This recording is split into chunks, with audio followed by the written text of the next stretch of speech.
Our discussion tonight will be moderated by Professor Euan Hague from DePaul University. Professor Hague is a cultural and urban geographer with interest in examining how Chicago's landscapes have developed historically and are continuing to change. His published work has centered on community-engaged scholarship, gentrification, Confederate commemoration, and cultural relationships between Scotland and America. Dr. Hague regularly engages in community-based research with students and in collaboration with local organizations, most recently with the Pilsen Alliance and the Chicago Furniture Bank. Without further ado, I'll turn things over to Dr. Hague. Great. Thank you, Jay. Thank you for the Geographic Society of Chicago. And this is a collaboration between the DePaul University Department of Geography and the GSC. It's wonderful to be part of this series. I'd like to ask our panelists to unmute so we can get the conversation going. So if you could please go ahead and do that. We're joined tonight by Michael James, who many of you may be familiar with, former proprietor of the Heartland Cafe in Roger Park, Billy Brooks, who has worked for a long time in North Lawndale, Diane Fager, Omar Lopez. They'll introduce themselves, but what I'd like to start by asking each of our panelists is, think back 50 years to the Chicago of the late 1960s and early 1970s, and you were all involved in on-the-ground organizing in different neighborhoods in the city, and yet you began to sort of find parallel struggles. And so maybe just introduce some of the work you did, where you did it, and how you began to sort of think about bridging this history of segregation. So a quick introduction, and then we'll get the conversation going. So Michael, I know you and I have taught a class at DePaul University called Activists and Activism since after 1960 for probably 5 or 6 years now. And your introduction really was through the neighborhood of Uptown.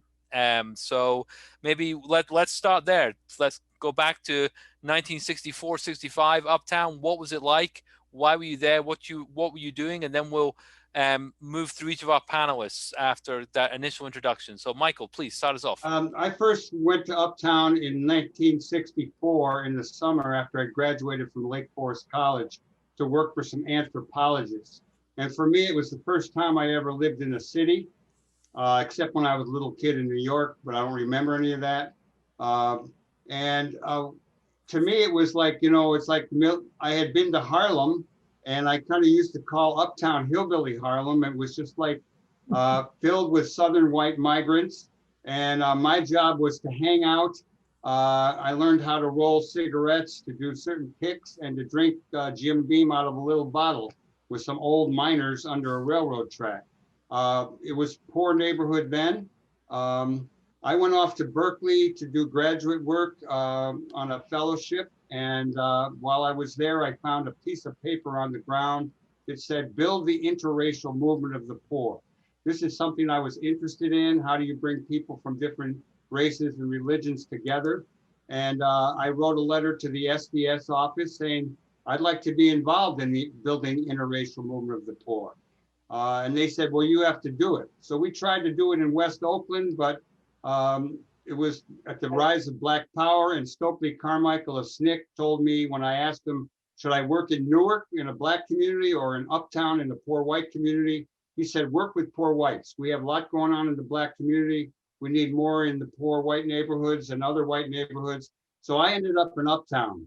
And Uptown had an organization called Join Community Union. I got the pin right here. And it was an SDS project, one of several, but it was probably the most successful. And it was an attempt to sort of build a union in the neighborhood where people backed each other up. And we worked around issues like welfare. We worked around housing, had rent strikes. We organized young people, had a march on the Somerdale police station. There was some effort to build not only a women's discussion group, but also a food co-op. I think Diane could talk about that. And we started a newspaper called The Firing Line. And Peggy Terry was the editor, and we would end up running her for vice president in 1968 with Eldridge Cleaver on the Peace and Freedom Party ticket.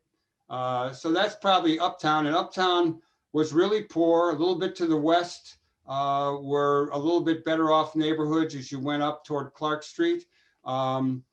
There were a lot of single room occupancies in Uptown. There were a lot of really rundown buildings. The term slumlord was a regularly used term. And we tried to organize people, not so much be activists, but to try to find people who had leadership capability, who were concerned and wanted to become involved, to build an organization that would help to change the world. And in the course of doing that, we got to know people in Latino neighborhoods, namely the Latin American Defense Organization. We got to know the Kenwood Oakland Community Organization, and Uptown itself had little pockets of non-white, southern white neighborhoods that, we tried to work out peace agreements with among the people there. So that's probably enough for me. Well, you mentioned the Latin American Defense Organization, so let's go to Omar next, because I believe that was one of the groups that you were involved in, among others at the time. So maybe your memories of the neighborhoods that you were working in the 1960s in Chicago and the type of issues that you saw, Omar.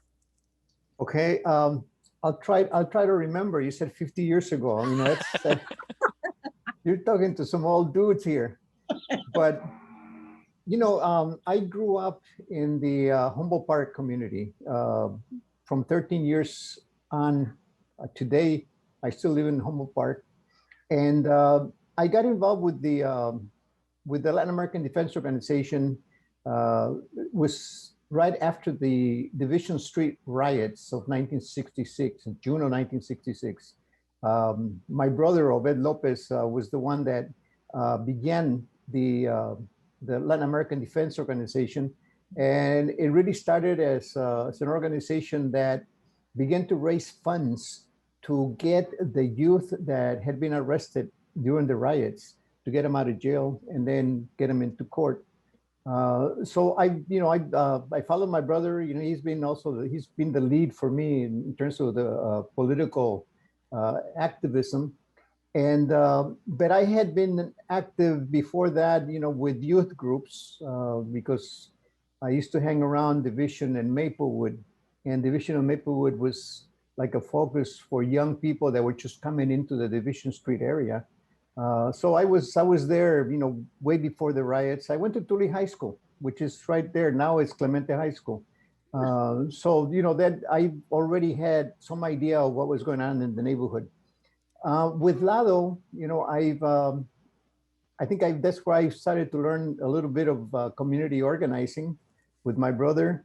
In 1966, right after the summer of '66, we began to have contact with JOIN, Jobs or Income Now, which was Diane and Mike and Rainey Davis and those. And so they were coming all the way from Uptown, and we were in Humboldt Park. And we started to have classes with them on community organizing. So that was sort of like my first contact with a not Latino community, that was coming into the neighborhood. From there, because of all my acquaintances from before Lado, I became a member of the Young Lords organization. And I was the Minister of Information for the Young Lords. So that was sort of like a natural progression for me to go from Lado, which also was a direct action organization, to the Young Lords, which was always also very direct.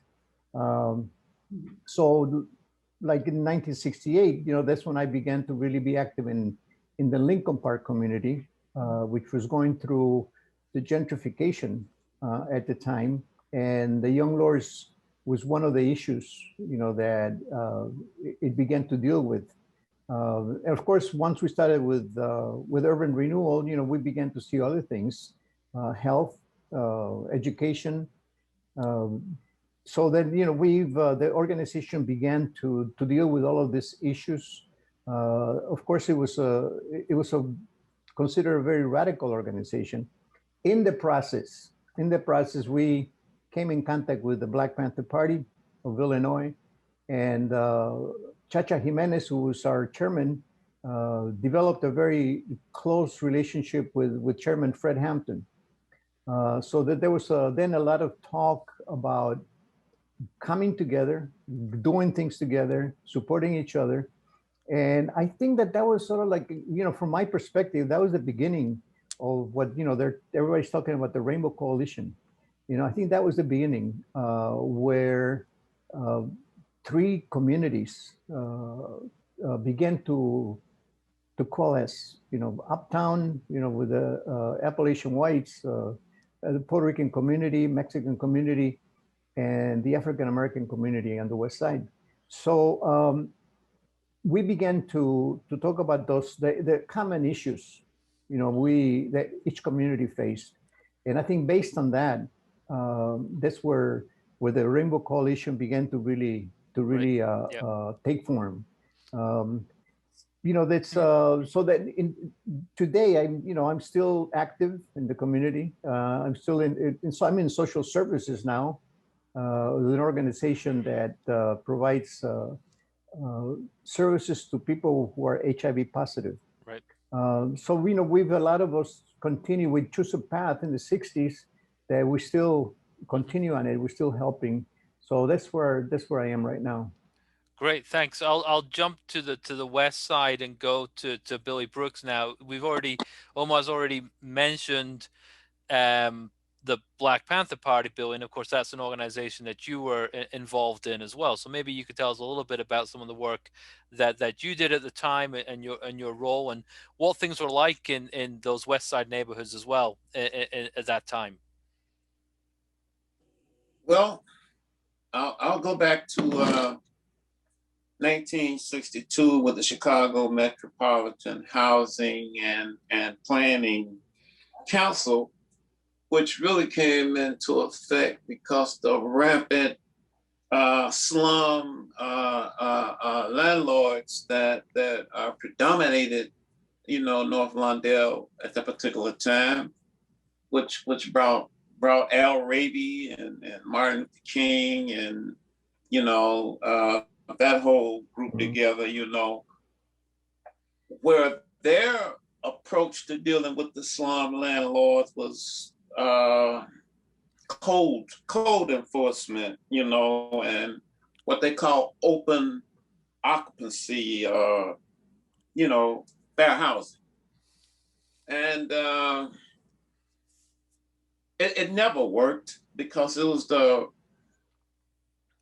forerunner to urban renewal, because the whole concept of code enforcement was to fine the slum landlords so much money that they wouldn't be able to afford to pay the fines, and then the city would take the property, and then the city would destroy the buildings, And in 1967, my first year of college, there were 10-year demonstrations all throughout North Lawndale against slum landlords.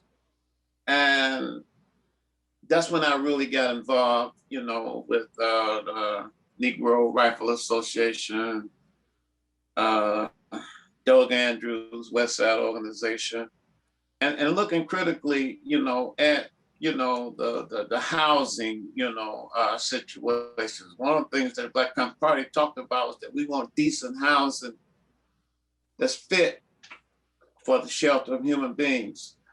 So throughout the city, these concerns were there. We had a group working in North Lawndale, ran by this Jesuit priest, Jack McNamara, who just passed away this past August, who organized the Contract Buyers League. But that was aside from the slum landlord issue, because people were dying, rats were just running rampant, ceilings were falling in on people, people had lead poisoning. And these were the same conditions that existed in Humboldt Park, which brought about an opportunity for us to work, with the young lords, as well as with the young patriots.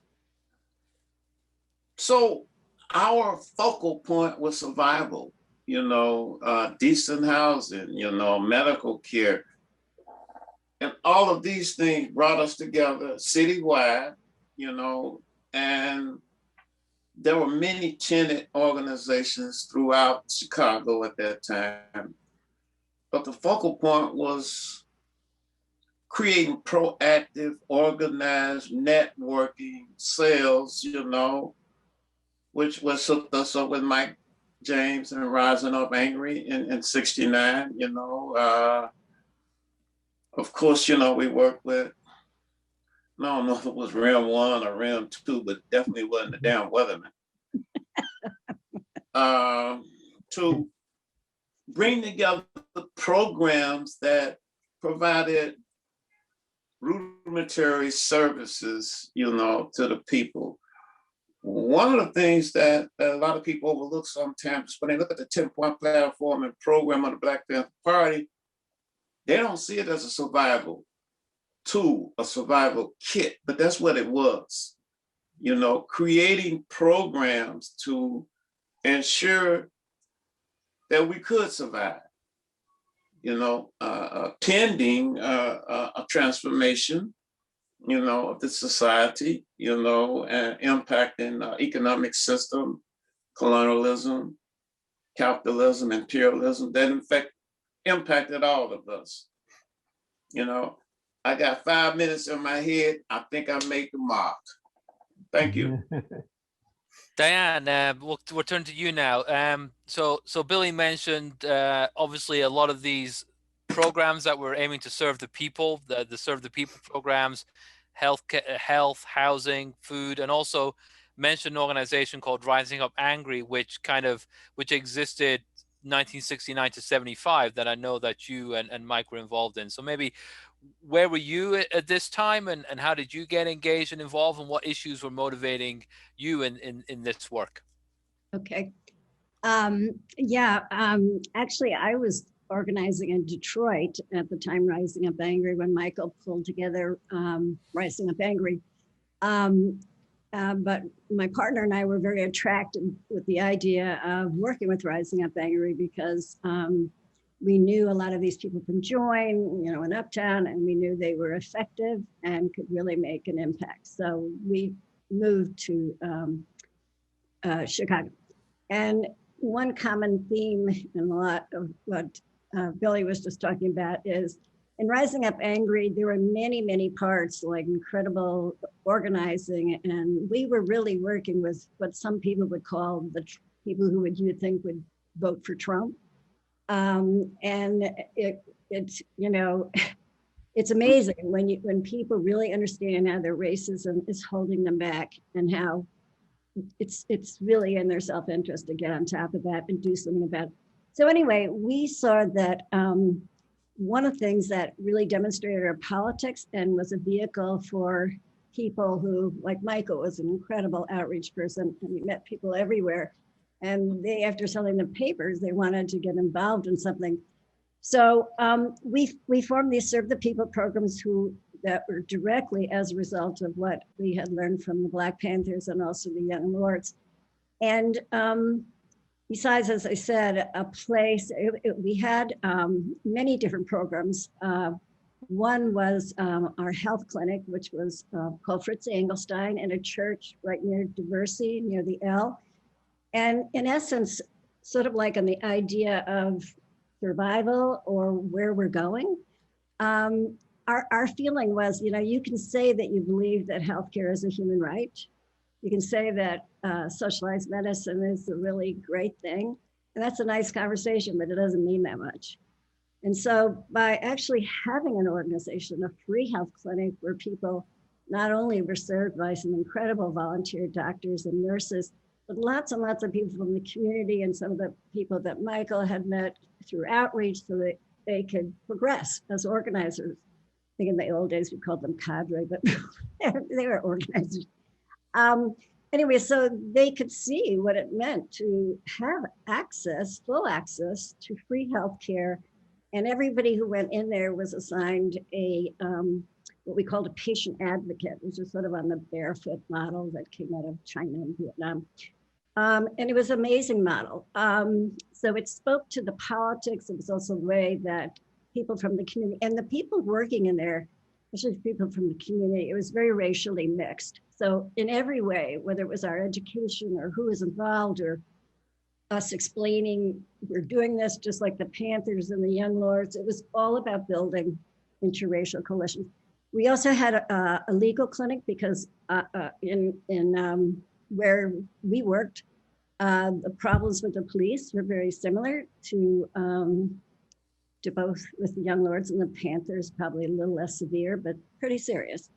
And so we got a lot of volunteer lawyers who were willing to defend people, mainly young guys from the neighborhoods who were being severely beaten by the police, some shot and killed.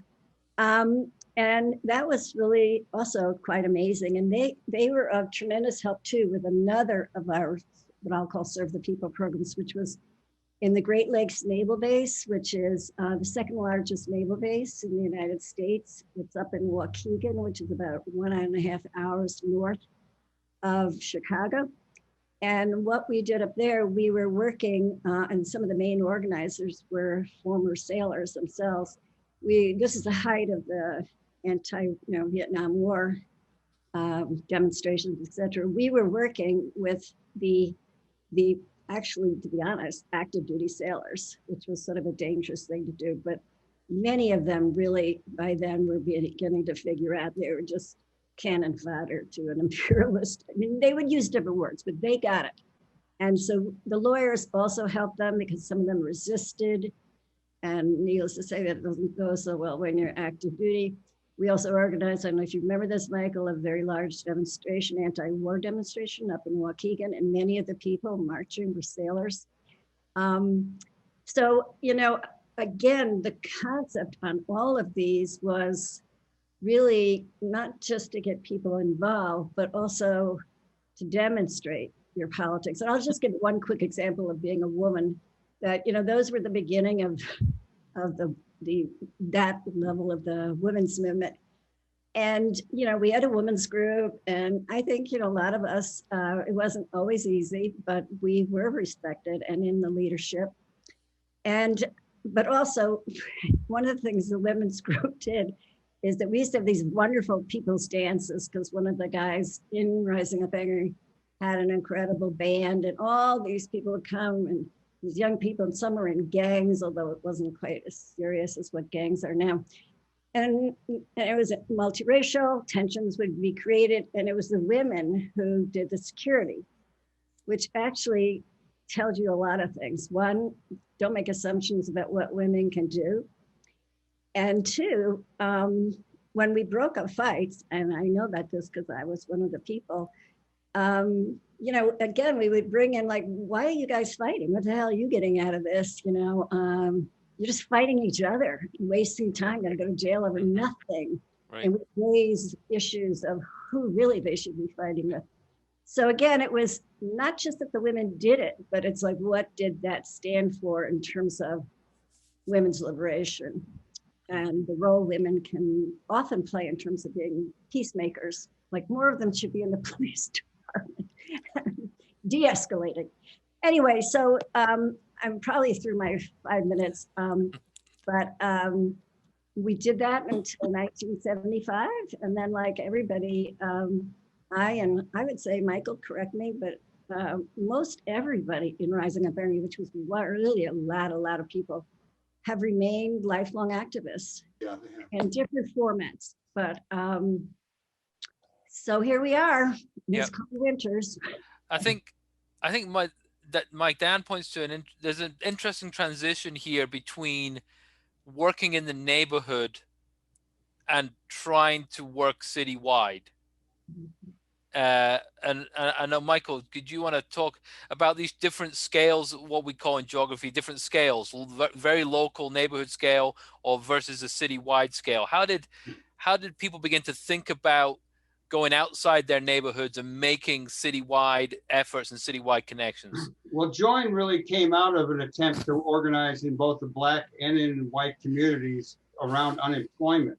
Jesse Proston and the packing house workers manned the unemployment office on the south side. SDS students were on the north side, and trying to get people to, look for jobs. We're looking for jobs and to build a movement around unemployment.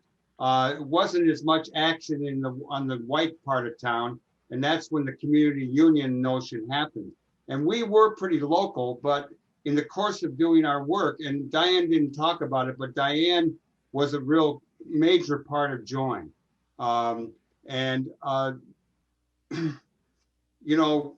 We in Join, let me see, where am I going with that? We were pretty local, even though we were starting to meet people and see that the issues overlap. Around the time when Dr. King came to town, I remember a lot of Join people went out to Margate Park, I think it was, for those marches, and there was a lot of action there. I was not at that, maybe Diane was, but we started to check out other neighborhoods. What happened with Rising Up Angry was really an attempt to take what we had done in Uptown and be able to move it around the city. So we had the whole city was our turf, and we would spend a lot of time selling papers and driving around once we started Rising Up Angry. And as she mentioned in the dances, was an attempt to pull people from different communities and places where we had met them to a center place, which was the Midland Hotel downtown. And we had some wild parties down there. We also served food, and that's what led me to start the Heartland Cafe. But that's a whole other story. Right. I think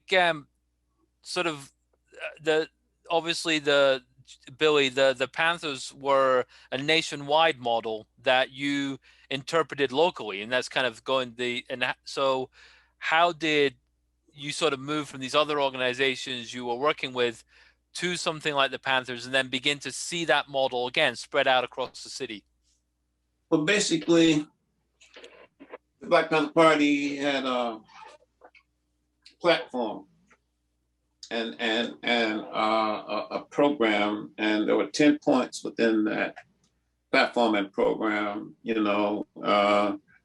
was based on being anti-capitalist, anti-imperialist, and anti-colonial, and those were the major factors that impacted and oppressed our communities from housing to health. And it was an opportunity to, first and foremost, work with Chairman Fred Hampton, who was a genius organizer throughout the city, throughout the state, throughout the country. And he was able to instill in the comrade here, and throughout the city, a desire to become organized and to struggle against social justice issues. And it was a no-brainer in terms of me wanting to do that, among many young folk at that time who were kind of like fed up and wanted to create a power base that will allow us to talk about liberation, to talk about freedom, to talk about what the real meaning of educate to liberate really truthfully is, and the whole concept of working class. Proletariat, international proletariat struggle was something that resonated within everything that we tried to do. So organizing around the city, working with Cha-Cha, Mike James, Slim Coleman, Junebug, Preacher Man, it was a chore, but Whoa! Stop. No. You mentioned Billy, you mentioned working with Chacha Jimenez, which brings us back to the Young Lords organization, which was largely initially anyway, a Puerto Rican organization based in Lincoln Park. And Omar, that's a group that you were involved in. So what kind of work was that organization doing locally in Lincoln Park? And what were some of the issues being faced there? Yeah, just let me go back a little bit, and because I think this has to do with what Brother Che was talking about, about liberation, self-determination. The Young Lords as a gang was already an internationalist gang. It had African Americans, it had Mexicans, Puerto Ricans, and whites. So from the beginning, it was an organization that was integrated. So that I think that helped a lot in terms of understanding the commonalities in the different communities. Because I think if you see the communities today, you still have the same problems in housing and health and education. But I personally don't see the collaboration across town, from community to community. And so I think the difference with us at the time was, one, we recognized those issues. But the advantage that we had, which helped us come together, was that we had a common analysis of society. And it was basically a Marxist-Leninist, Maoist analysis of society. So that took us a step beyond. Yes, we recognize the issues, but then we recognize that those were created by a common enemy. And that helped us come together, understanding, for example, in Lincoln Park, that it was the institutions in that community that were pushing urban renewal or gentrification. It was DePaul University. It was the McCormick Theological Seminary. It was Children's Memorial Hospital. It was Aetna Bank. It was Augustana Hospital. Those were the institutions that were really pushing people out. So we found the enemy in that sense. The landlords were the enemies too, but who were the institutions? So I think that other communities began to do the same thing. We had a common analysis of society that pointed in the right direction, so that we wouldn't be fighting each other. We wouldn't waste our energies on small issues, but we went after the ones that were creating those conditions. So, that helped a lot in terms of being able to work with other communities, because we understood that we had common issues, but we also knew we had a common enemy. And I think that's something that, at least personally today, I don't see it yet, developed. Well, it was critical that we knew who our enemies were, and we also knew who our friends were. And you're correct. In 2021, it's difficult, but what we could look at is what people do, and later for what they say. We, within the dialectical framework of Marxist-Leninism, we say social practice is the criterion for truth. The problem now is that we allow people to lie and don't check them. That's the problem. We let them lie and don't check them. So until that change, we're gonna have the same dilemma, Brother Lopez. You feel me? I know you do. Yeah. But I think that, one, I agree with everything you guys are saying, and it really all did come from an ideology. Like my path was similar to Michael's, where after college, I was going to Mississippi and Georgia to register Black people to vote, and it was wrapped around. Basically, we said Black power. If you're white and you care about racism, go organize white people around the racism and multiracial coalition. So many, and it was an anti-capitalist. We really were working very hard for a revolution, which is why, J. Edgar Hoover sort of thought we were getting pretty successful at it, actually, which is why they had COINTELPRO. But I think that ideology was really critical. And I do think, I don't mean to disagree with you guys, but I've been doing environmental work for, since I retired now, it's almost 8 years. And in the beginning, I shouldn't be saying these things, but you know, I felt it was quite lily white, which is sort of the stereotype of environmental organizations. And what I've seen over a period of time, and a lot of this is heightened with the death of George Floyd, but even before that, that it is amazing how the politics have dramatically changed, and who is in the leadership, which is now multiracial. The emphasis is not just on ending climate change, it's on racial justice in environmental communities, which probably 80% are populated by people of color. So I don't think it's the model that we had, and that's just one example, but I think if I look at, you know, some of the people in the city council and the legislature, because I'm doing a lot of political work right now, you know, there's some really progressive people and they're figuring out how to work together. It's just, it's not as community-based, I think, as we did. Yeah, and Michael, to turn back to you, this idea of, you know, cutting across Chicago's segregated neighborhoods with a rainbow coalition brought you into contact with all these different organizations in different parts of the city. I was wondering if you'd talk a little bit about that. Well, I've been thinking about this Rainbow Coalition because, you know, there is a movie out called The Original Rainbow Coalition. And while Rising Up Angry is in it, the featured group from a more white perspective was the Young Patriots. And I think we should acknowledge the Young Patriots.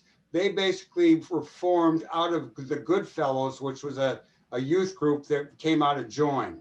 And that's in Uptown, right? That was in Uptown. They were in Uptown.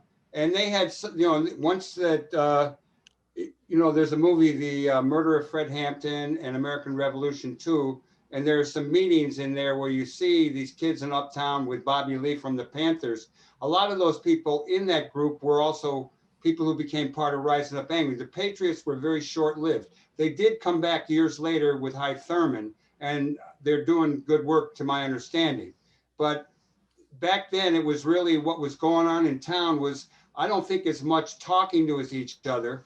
I mean, I remember going to the Panther office once. I won't go into the details, except there was a lot of guns and security. But you said you weren't going to go into no damn details. God damn. He wants the details. This was on Madison Avenue. And I had a 54 Chrysler convertible parked in the front. Anyhow. Well, both SDS and the Black Panthers had offices on Madison, right? They did. So they kind of were within proximity. They were, and there was some talking, but we basically, what I think is important here is that we learn from each other. And the welfare organizing went on across neighborhood and racial lines. And in Uptown, that was the most integrated group in Join. There were a whole bunch of the leadership were Black women, Little W and Big Lovey, Coleman and Thurman.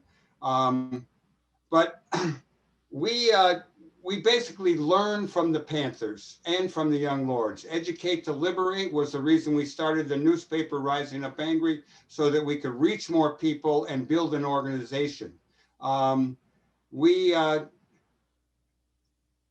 all had clinics, all three organizations, the Young Lords, the Panthers, Rising Up Angry, and the Patriots all had clinics. So we did a lot of work in common. And of course, Fred, the chairman of the Black Panther Party, Fred Hampton, was assassinated. And that was a big move that debilitated, I think, not only the party, but the movement as a whole. But in a lot of ways, everyone kept working at it.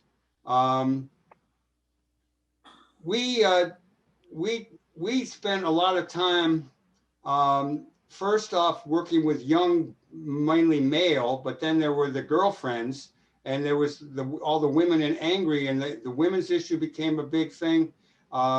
We got to know their parents.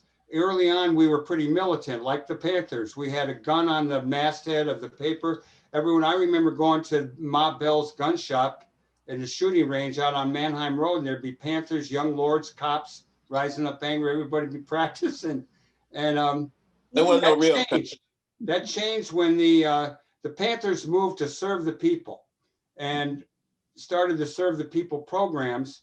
And that was more what I think was in line what probably needs. Mike, I understand what you're saying, but you need to stick really specifically to what you was asked, because I can't speak on rising up angry. All right, I didn't mean to step on your toes there. No, you're not stepping on my toes. You talking about things that you know nothing about.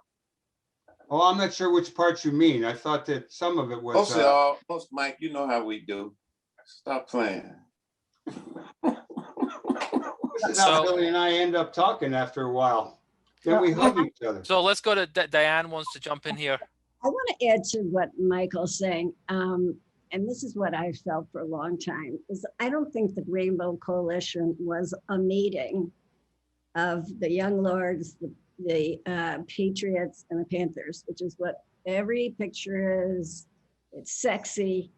I think the city of Chicago, the progressives in the city since the early 60s, there's something about Chicago. We're a working class city with a lot of progressive history. And I feel like we've always tried our hardest to work in multiracial coalitions, which we call the Rainbow Coalition. For example, Uptown was never all white. Most of the Native Americans lived in Uptown. There was also a lot of Black people living in Uptown. So for instance, the leadership, as Michael alluded to, in our welfare rights organization, which I was very involved in, it was all women of color and Appalachian white women. But it wasn't just us in Uptown in those welfare offices, which we took over as a way of saying the level of money people were given was disgusting and blah, blah, blah. Those kind of actions were happening in all over the neighborhoods. And we never talked about anything in isolation, because we always stressed it's not one welfare office, it's not one place we're going to do a rent strike. It's really the whole country, but in this case, a lot of it was the city of Chicago. So I think, and I don't go through every one of them, but I think in a lot of the Serve the People programs and in Rising Up Angry, and I can just talk about Join and Rising Up Angry, I would say our central emphasis was around building multiracial coalitions.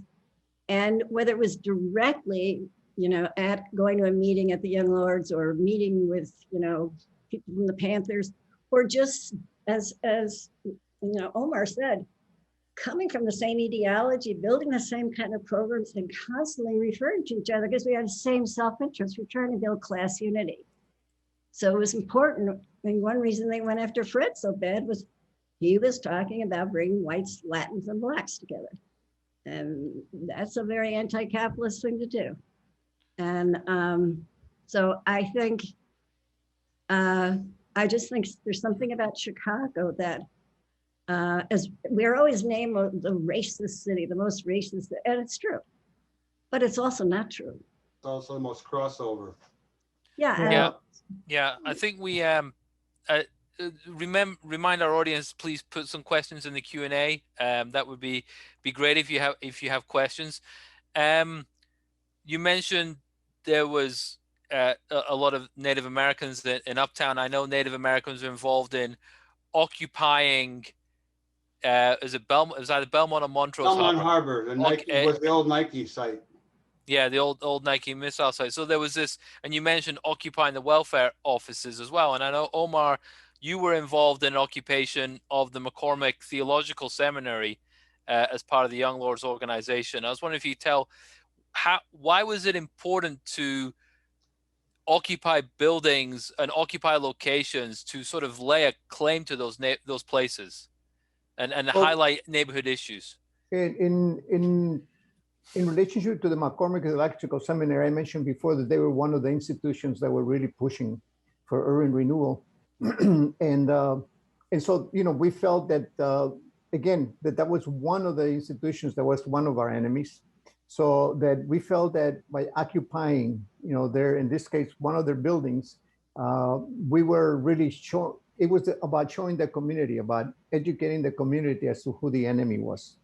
I think that was important in terms of the occupations. The occupations were not just occupy space, but it was also to educate the community on some of those things. But I would like to go back a little bit to what Diane was saying, and that is recognizing the fact that there were a lot of things going on before 66, 68, 69. Because if we don't recognize that was going on, we are going to fall into the mistake of thinking that it was us who did it. Right. And it wasn't us. There was a lot of things going on before. And unless we recognize all of that, I think even the activists of today are going to make the same mistakes, same mistakes. And if you begin to look at housing, urban renewal, gentrification, unless the people that are working against that, if they don't learn the lessons from what we went through, everything is going to happen all over again. Right. And I think that's important for us to understand that we're not the ones that created things. There were a lot of other people before us that created the conditions for the Young Lords to exist, for the Panthers to exist, for the Young Patriots, for Rising Up Angry to exist, and to be effective. It just happens that we had an impact on what was going on in those years. But I think it's important to understand all that, because that'll help us understand reality today. Right. I think it's good. I think we'll move to some of the questions. So I'll go through these, and please jump in or raise your hand or something if you want to answer. And I think the point you make there, Omar, about recognizing the past and bringing it into the future. We have a question. What advice do you have for young people trying to build multiracial class consciousness and solidarity in our present moment in Chicago? Personally, I think that what is missing, that with the groups that I'm aware of, and at least, because I cannot speak for the entire city, but for the groups that I'm familiar with, what it's missing is a political analysis of reality, and that's why I mentioned the fact that we had a common ideology before, and that helped us analyze, the conditions. I think that today, if you don't have that, then it's going to be difficult to create that kind of interracial, interethnic coalitions, because that's not what's holding you together. What holds you together is going to be a common understanding of society. And I think I would talk to the young people today and say, analyze your surroundings, analyze your reality, but using a looking glass that is going to really point to the real conditions. Who is creating those conditions for you? Right. So the question is again, it disappeared from my list. How would you advise young people today trying to build multiracial coalitions? I work with a group right now, which I've consistently done for a number of years, young people. One of the things that the Black Panther Party stood on was that youth make the revolution. The name of this group is called the Living History Group. And they're a group of young people throughout the city of Chicago who focalize on social justice issues, from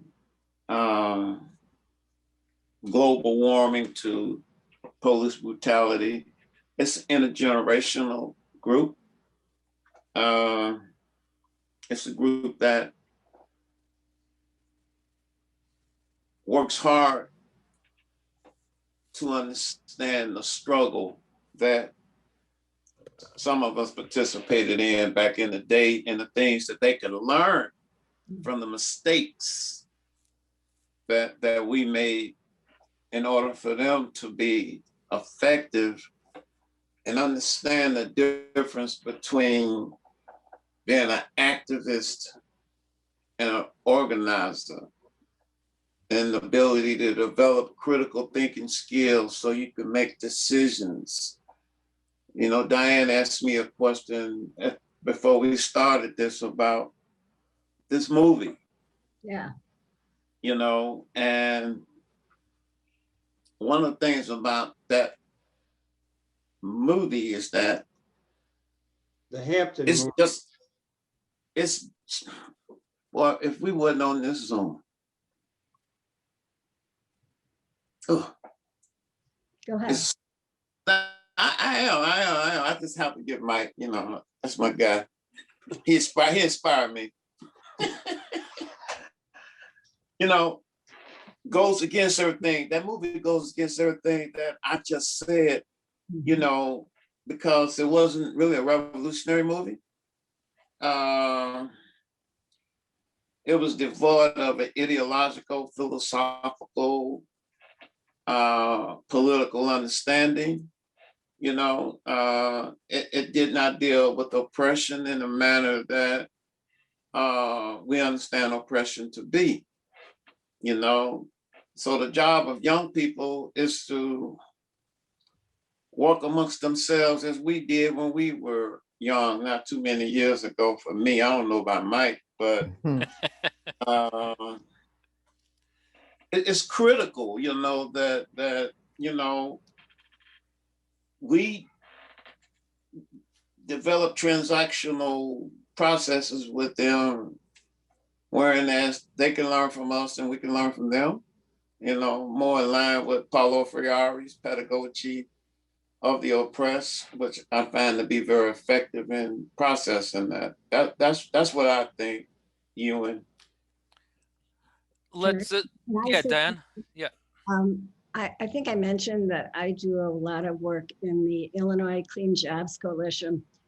And here's my answer to the young people asking this, is that you have to have everybody walk the talk, is that the expression?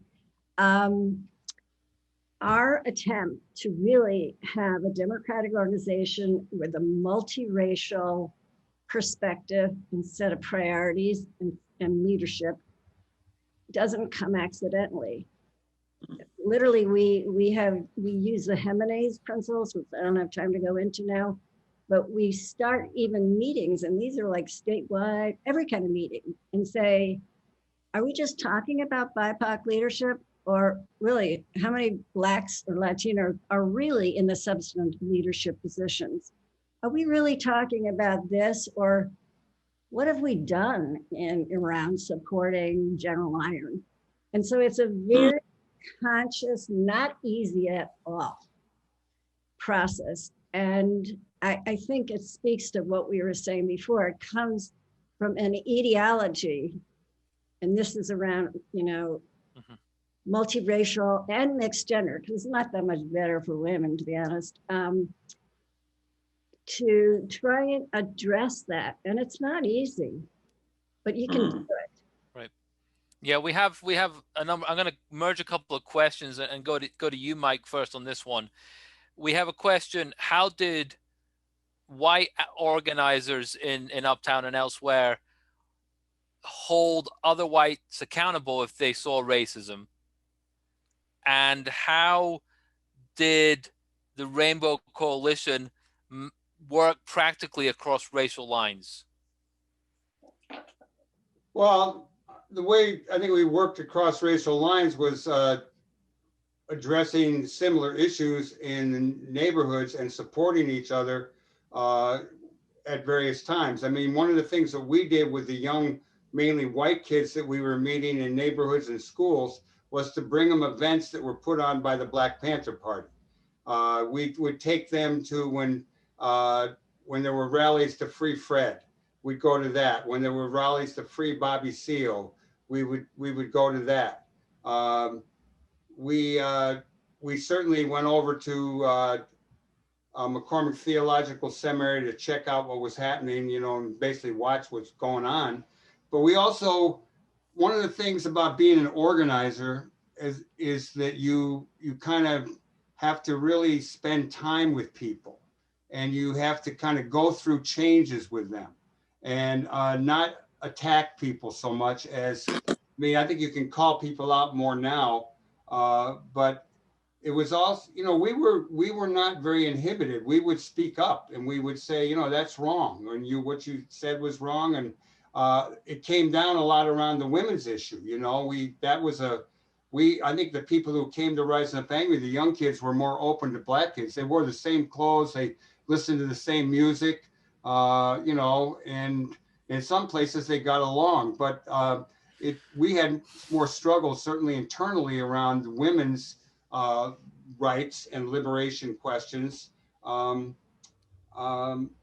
just want to point out that I think that Omar, I keep mixing you and your brother, I apologize, really right about the history. I mean, there were certainly a strong labor movement. There were progressives. We had a Red Squad, which came out of the Labor Squad, which was about controlling and watching people who were trying to change things. But in the early 60s, or at least earlier, I'm not sure the exact date, was the Al Raby and the school, big school movement, you know, around the Willis wagons and all that. So we did look to people who had come before.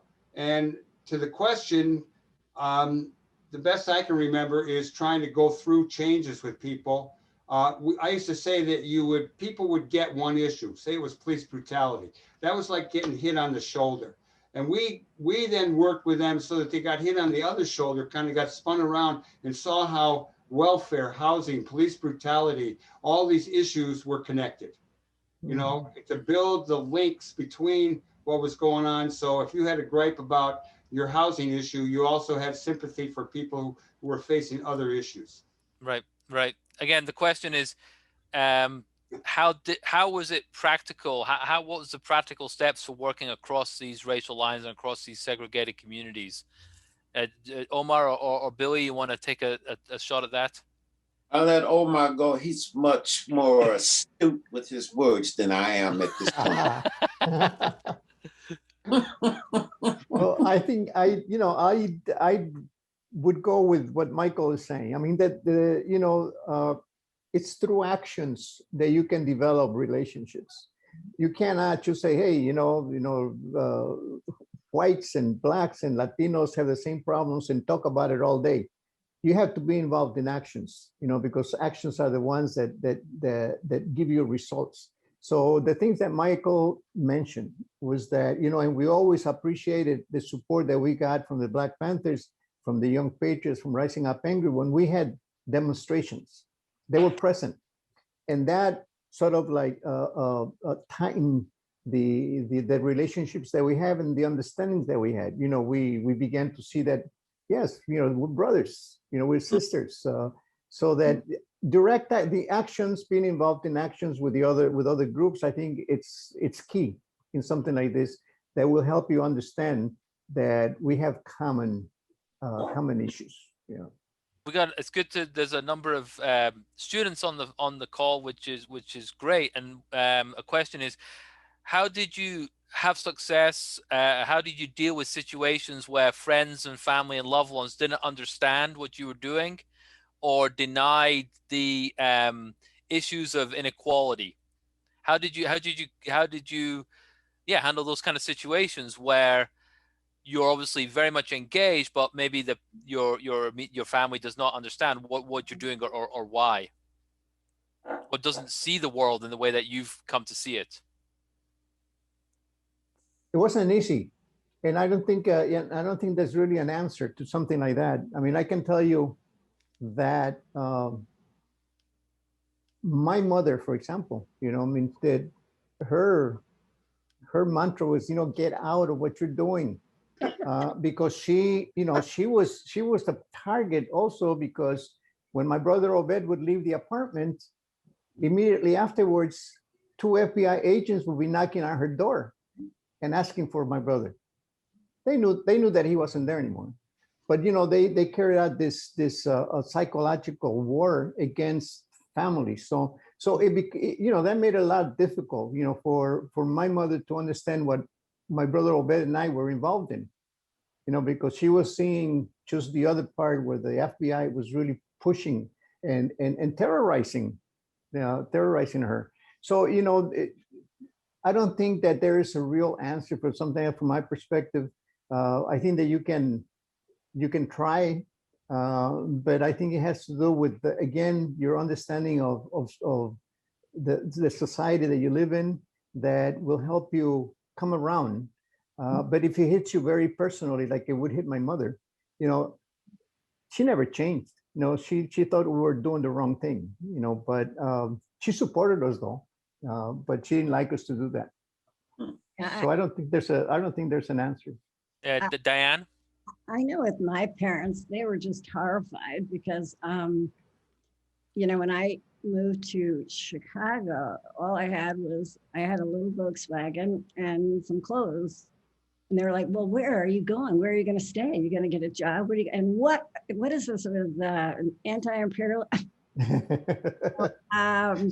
And to be honest, they always thought they worried, which is, normal fear of parents, that I and my friends were going to be shot and killed or in jail. And it's not like it didn't happen to people.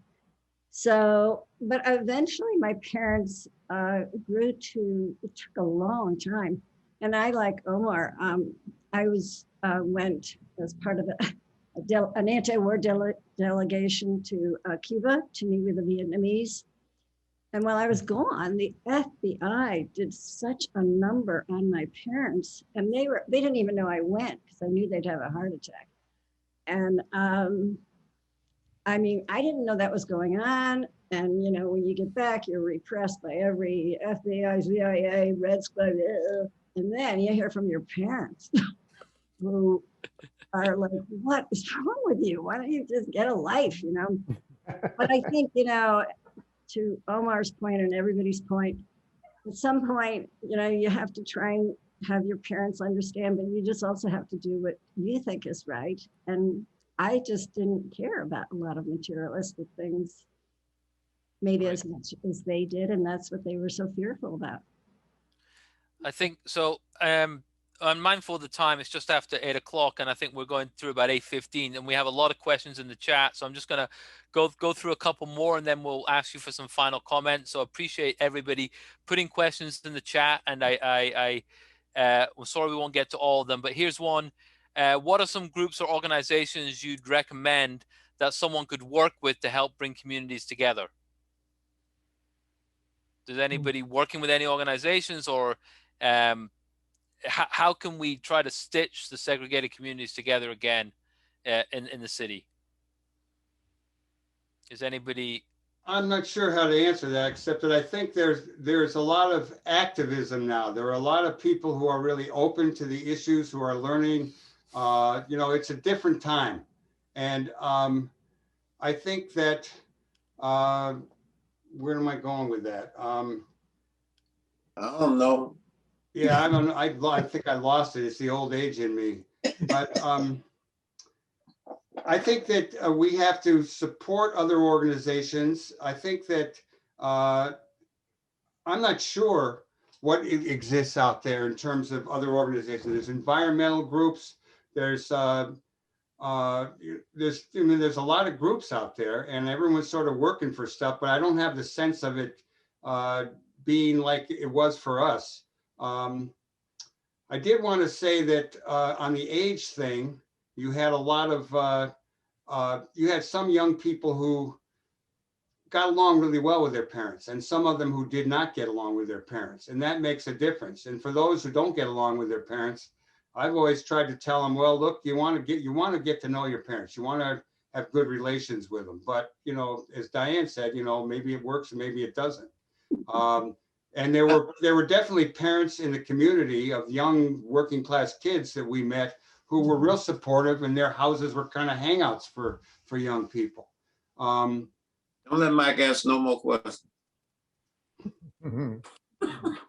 As to how we support and build new stuff now, it's really seeing it as long range. It's not like something changes overnight. You go to a demonstration. That's what organizing was about. We were you know, committed to spending our lives to try to get to know people and work with them. We were opposed to the Democratic Convention demonstrations coming to town. We thought it would mess up our organizing. We were wrong. There were 1 million people, you know, kids out there who were pissed off and wanted to do stuff, were against the war. And I think we're at a time now too where people are really open and they want to get along. And there is in this town, there's a lot of crossover with Black, white, Latino, Asian, American Indian. And how that manifests itself in organizations, I'm not sure. But I know that most places I go these days, if it's political, there are people of many different racial, religious, ethnic backgrounds. I think I'm going to switch this question a little bit, but somebody's in the chat has said, you all mentioned at different times a newspaper that was associated with your organization. And I think how does something like a newspaper, we talk a lot about social media these days, you know, about how that can be used, but what was the selling newspapers all about? I think the Young Lords had a paper. I think the Panthers had a paper. Rising Angry obviously had a paper. How did that help bring people together? The Black Panther Party started the Black Panther Party newspaper early on, and the intent of it was to publicize our 10-point platform and program and our ideological and philosophical purposes. You know, the key to the newspaper was to inform people, educate people. We always said educate to liberate. That was our news organ. That was how we communicated with the masses of the people. But it also served as a way of building an economic infrastructure of sorts for various party members who actually sold the paper, you know, because it was more volunteer. If each paper you sold, you got a nickel. We call it nickel money. Paper cost 25 cents. You had the ability to sell over 250 newspapers a week, you know, even though some people bought their papers. But, you know, it was a vehicle that we used to propagandize, you know, and give people in the community true information. Yep. In Rising Up Angry, we tried to popularize the revolution, basically. We wanted to educate people, but we had articles on drag racing. We had articles on the movie Bullet. You know, we talked about the Panthers, the Young Lords, what was going on in Berkeley, what was going on with soldiers, just a lot of information. And we sold the paper too. We had quotas. And we got to stand on corners like all day Saturday and sell the paper. You got to know a lot of people. And I do think that the social media, I mean, I'd sell a couple hundred papers over, you know, maybe in a day. And I do that every 3 weeks because we put out 30,000 copies every 3 weeks, and everyone had to sell them. And it was a lot of fun in a lot of ways. And I think that now with social media, it's a different thing. And I'm still trying to figure it out. I mean, it's big time in all our lives, but I do think we need to find a way to be out on the street, particularly when the COVID is over, and where we're meeting people, whether it's in the 49th Ward, where we're registering people to vote by knocking on their doors or standing on a corner or being at the farmer's market. You know, right now we've moved back from the overthrow the government to trying to like get some of us anyway, maybe not building, but to try to, you know, make sure we are allowed to vote and that people are allowed to vote and that we turn out to vote. Right. You know, we very early in Join thought about aldermanic races. We never went into electoral politics, and Angry didn't either. But everyone in this picture here now is involved in some form of electoral work, I think. No. Except for Billy. And I would like to add that everybody in Rising Up Angry, from the top leadership to whomever, all of us had to sell the paper. And the training for selling the paper was never to just sell the paper. Right. Seen as an outreach tool. And, you know, when we would always process things when they came back, like, how did it go? And of course, sometimes some racist idiot would, like, you know, practically hit, you know, some of our people selling things. But in general, that is how we met so many people. And Michael was fantastic. There was a lot of people. Michael was particularly good at that. But there was many, many people. And we followed up with those people that we met on the streets. And it was many streets. It wasn't just the north side. It was all over the place. And so that's how and then I added that some of those people then ended up working in our Serve the People program. And so back to the initial point we're all saying is, you can't do effective organizing just by having a meeting or a Zoom call. You have to be part of people's lives. You have to really immerse yourself. And the newspaper was a vehicle. Right. I think, so we're at time now, and I asked you all for a quick sum up, a minute each. You know, this is part of the Geographic Society of Chicago and DePaul University Department of Geographies of Social Justice series. Thank you all for joining us. I think, you know, what would be a takeaway from this era of community organizing, this era of building the bridges across Chicago's segregated communities? What do we have to look forward to challenge the systems that we've inherited at the moment? So a sum up, a look forward, a reflection back. I'll just go around everybody once for a few words, and I'll start with Billy. I'll start with you this time. Well, I think it's takeaway. I think it's important that those of us who are listening in take this discussion as a serious effort to drop some knowledge on you, so that if you truly want to struggle against injustices and for social justice issues, that you understand one thing, that you got to commit yourself to it. You got to put yourself in a position where you can make good choices. But above all, you got to be serious. Mm-hmm. Omar? Well, I think that I'd like to say one thing. First of all, especially to the youth, is that I don't envy them. You know, the organizers and activists of today. I think the whole situation is much more complex than what we faced in our days. I think in our days, it was easier to identify the enemy. In terms of the Latino community, we didn't have an alderman, we didn't have a senator, we didn't have a congressman. So it was easier for us to identify an enemy. Today, our community has everything, you know, from an alderman to judges and congressmen. And some activists are finding it hard to make those people accountable. And so because they're brown, see, and that makes it a little more difficult. You know, I don't envy them because the situation is a lot different for them. But I think that I trust, you know, the youth today, because they're going to come out with some solutions, just the way that we came out with some solutions in our days. But today, everything is so different. And again, you know, I don't envy them, but I support, you know, whatever the youth is doing today, because it's necessary for them to be active. All right. Diane? Yeah, I'm gonna rephrase. I mean, not rephrase. They both said what I would say, which is, you know, be serious, keep working at it, and you got to realize that you just can't give up, and there's always hope, and you're going to meet a lot of great people in the process.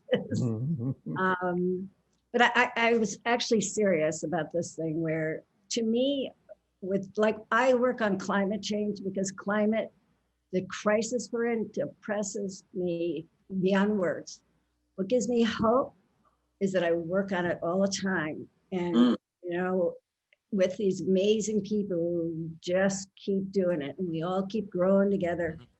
And so, you know, when things look bad, and when there's political repression, which the more effective you are, the more it will be, again, you just can't let that get in your way. People would say, well, weren't you afraid of the FBI in your organizations? Well, I found out later, I was living with an FBI agent. This is me in America. I didn't know that, but even if I did know it, I would say, be more serious about organizing. Do not let it get you afraid. Michael? I would say time is on our side. I think that people should have inspiration, and I'll even go back to the Constitution that laid out some stuff that, you know, we've had good times and bad with the Constitution. When the Republicans gave up on Reconstruction, the nation lost its soul a lot. We had a resurgence of fight for justice and rights in the 50s and into the 60s, led by the civil rights movement.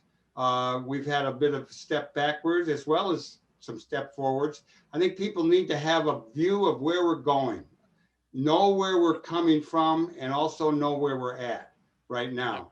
I think someday that white people will be viewed as a minority in the world community that works for the good of the whole. The United States will be viewed as a nation in the world community that works for the good of the whole. But it's up to organizers and people, and we come from a long line of people who've been doing this.